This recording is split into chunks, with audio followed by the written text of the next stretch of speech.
Hello, bienvenue dans cet épisode. Aujourd'hui, on va parler d'un sujet dont beaucoup de couples souffrent, qui est l'écart de libido, l'écart de désir dans le couple. Comment faire quand un des deux a beaucoup de désir et quand l'autre en a beaucoup moins? Comment on fait pour quand même s'aimer? Comment on fait pour quand même se sentir bien et ne pas se laisser déborder par la frustration ou la culpabilité?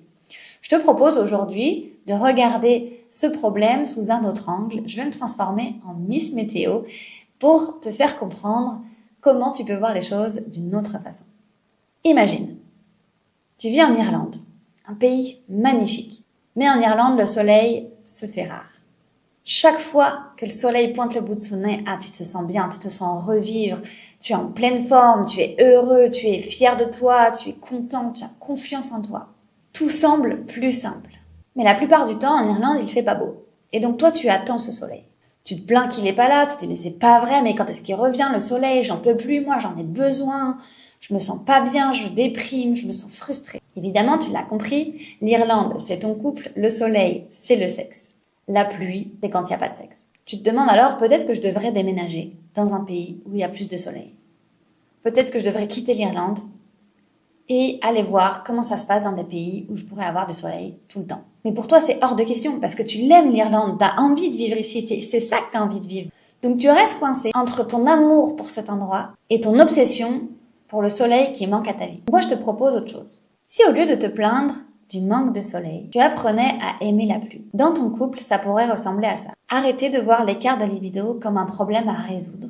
Recherchez d'autres formes de connexion. Le soleil, il n'a pas besoin d'être au beau fixe pour avoir des effets. Une éclaircie de temps en temps, un petit rayon de soleil qui traverse entre les nuages, tout ça aussi, c'est de la lumière. Comment toi, tu peux, dans ton quotidien aussi, apprécier tous les petits moments de connexion avec l'autre sans attendre forcément un rapport sexuel. Et aussi accepter que ton partenaire ne sera peut-être jamais aligné avec tes besoins. Mais que c'est pas parce que vous n'êtes pas aligné qu'il n'y a pas d'amour entre vous.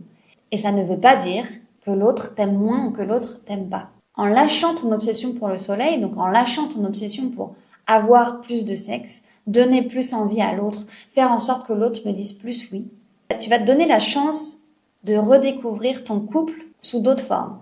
Peut-être que la pluie, ça offre un moment pour se poser, pour réfléchir, pour faire d'autres activités qui nous permettent de se sentir bien ensemble. Peut-être que cette période de moins, c'est une occasion à saisir pour se reconnecter sous une autre forme. L'écart de libido, il va peut-être jamais disparaître dans ton couple.